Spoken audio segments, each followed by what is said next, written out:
कैसे देखते हैं चुनावों को लेकर और कांग्रेस कितनी दावेदारी दे रही है? नहीं, आज मैंने जो है कांग्रेस भवन में बैठ कर के जो है अपने वर्करों से इंटरेक्शन किया है और सोलन नगर निगम में कांग्रेस की स्थिति बहुत अच्छी है। वर्करों में बहुत उत्साह है और हर वार्ड में बहुत सारे लोग जो है कांग्रेस के टिकट के लिए अप्लाई कर रहे हैं। आज हमने बैठ के रणनीति भी बनाई है किस प्रकार से हम इस चुनाव को जीतेंगे, क्योंकि पिछली बार जब 2021 में बीजेपी की सरकार थी उस वक्त भी जो है सोलन नगर निगम को जो है हमने जीता है। और मेरा आज मानना है कांग्रेस पार्टी जो है स्पष्ट बहुमत जीत करके अपना मेयर जो बनाएगी। और हमने जो इसमें और इम्प्रूवमेंट लाने की जो कोशिश की जाएगी और बेस्ट कैंडिडेट्स को जो हम देंगे। कांग्रेस पार्टी जो है एकजुट है, मिल कर के जो है हम कांग्रेस पार्टी के चुनाव को लड़ेंगे और 2-3 दिन के अंदर जो है कैंडिडेट्स हमारे डिक्लेयर जो है कर दिए जाएंगे। क्या क्राइटेरिया है सर जो देखो, क्राइटेरिया तो है, विनेबिलिटी सबसे बड़ा क्राइटेरिया है। जो जिताऊ कैंडिडेट होगा उसको टिकट दिया जाएगा और इस आधार पे नहीं दिया जाएगा कोई कि भाई किसी की लाइकिंग या डिसलाइकिंग होगी या किसी को भी पसंद करे ना पसंद करे। ये मुख्यमंत्री जी के स्पष्ट आदेश हैं कि हम हिमाचल प्रदेश के जो चारों नगर निगम के चुनाव है वो कांग्रेस पार्टी ने उसको जीतना है। वैसे तो हमारे नगर निगम के जो चुनाव होते हैं वो 100% पॉलिटिकल आधार पर नहीं होते हैं, क्योंकि वार्ड्स का महल्ले के किसी के आपस के जो रिलेशन एक दूसरे से होते हैं वो भी बहुत हद तक इस बात से डिपेंड करता है। तो जो कैंडिडेट्स अपने समाज में, अपने महल्ले में, अपनी लोकेलिटी में जो सोशल होगा उसको एक अपर हैंड भी होता है, ठीक है, क्योंकि ये चुनाव पॉलिटिकल सिंबल पे लड़े जा रहे हैं तो पार्टी की रिफ्लेक्शन भी जो है वो उस चुनाव में होगी। सर बिंदल जी की एक वीडियो काफ़ी वायरल हो रही है जिसमें वो गाली देते हुए नजर आ रहे हैं, कैसे देखते हैं? देखो, मैंने बिंदल जी की जो है वो उनकी जो वीडियो है वो सुनी है, मैं वो रिपीट नहीं करना चाहूँगा क्योंकि अगर मैं रिपीट करूँगा तो महिलाओं के प्रति वो अपमान होगा। मगर बिंदल जी की जो वीडियो है वो बिंदल जी और भारतीय जनता पार्टी की महिलाओं के प्रति जो सोच है वो दर्शाती है। और ये जो ड्रामेबाजी जो है महिला आरक्षण बिल से संबंधित भारतीय जनता पार्टी कर रही, शर्मनाक है, नौटंकी है, ये ड्रामा है। अगर आप में सही महीने में महिलाओं को आरक्षण देना चाहते तो 2023 सितंबर में जब पार्लियामेंट से इस बिल को पास किया गया था, 2024 के लोकसभा चुनाव में क्यों नहीं किया उन्होंने? और 2023 के उस बिल में ये कहा था कि हिंदुस्तान में जब 2026-23 में सेंसस होगा उस सेंसस के आधार पे नए सिरे से डिलिमिटेशन होगी।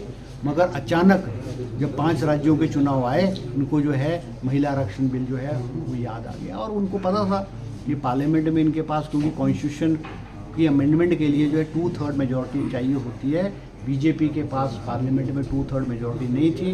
इनको पता था कि इनका बिल गिरेगा, मगर 5 राज्यों के चुनाव को देखते हुए इन्होंने महिलाओं को लुभाने के लिए, उनके वोट लेने के लिए इस बिल को पेश किया है। और उसके बाद बिल गिरने के बाद जो है अब ये जगह जगह जा कर के नौटंकी कर रहे हैं। अभी मैं शिमला में इन्होंने जिस रैली में बिंदल जी ने वो बयान दिया है उस रैली में मैं नौटंकी देख रहा था कि बीजेपी ने पहली बार महिलाओं को स्टेज पे बिठाया और बड़े बड़े नेता जो नीचे बैठ गए।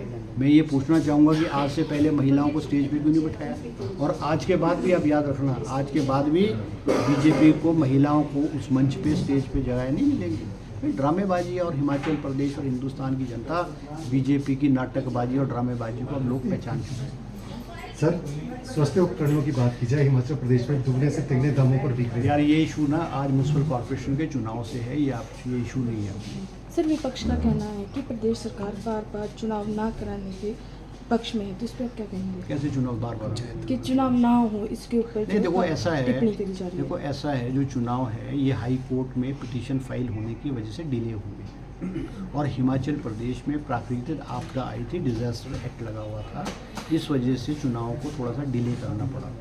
सरकार जो है वो मार्च में करने की कोशिश कर रही थी, मगर मार्च और अप्रैल में स्कूल्स के जो बोर्ड के एग्ज़ाम्स होते हैं, कॉलेजेस के एग्ज़ाम्स होते हैं, उसकी वजह से ये चुनाव डिले हुए हैं। मैं आपको ये भी कहना चाहूँगा कि हिमाचल प्रदेश में शिमला म्यूनसिपल कॉर्पोरेशन के चुनाव बीजेपी ने जो 2025 में होने थे, 2022 तक चुनाव 2 साल नहीं कराए।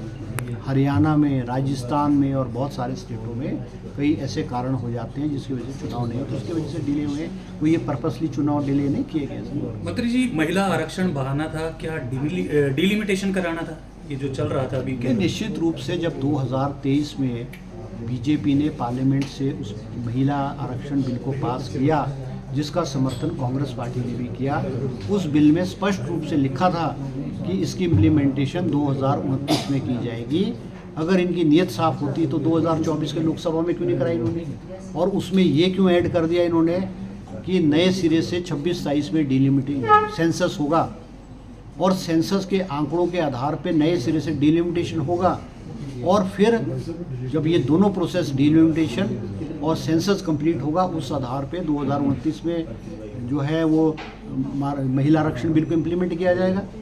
और अगर मंशा होती तो 2024 में ये जो है 544 सीटों में महिलाओं को 1/3 दे करके चुनाव करा सकते थे, मगर इनकी मंशा नहीं है। आपको मैं याद दिलाना चाहूँगा 1996 में कांग्रेस की सरकार ने लोकसभा में महिला आरक्षण बिल इंट्रोड्यूस किया था और भारतीय जनता पार्टी ने उस वक्त उस बिल का विरोध किया था और वो बिल पार्लियामेंट में पास नहीं हो सका था। तो ये इनकी ड्रामेबाजी है, इसके अलावा इनके कुछ भी नहीं। ठीक है।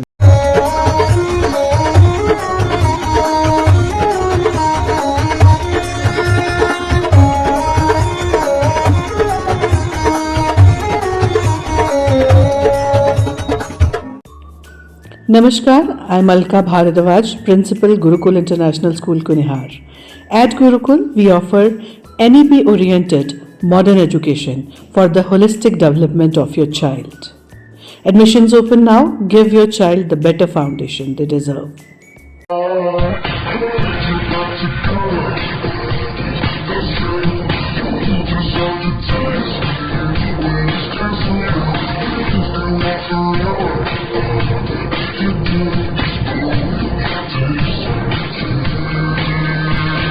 Looking for a school that shapes not just students but future leaders? Welcome to Kasoli International Public School, a world-class residential institution where learning goes beyond classrooms. With a strong academic foundation, an advanced curriculum, and excellence in sports and co-curricular activities, we focus on complete development. Nutritious food, a safe boarding environment, and experienced teachers living on campus ensure constant care, discipline, and guidance. Enroll your child at Kasoli International Public School today. Admissions are now open. Give your child the future they truly deserve. Thank you.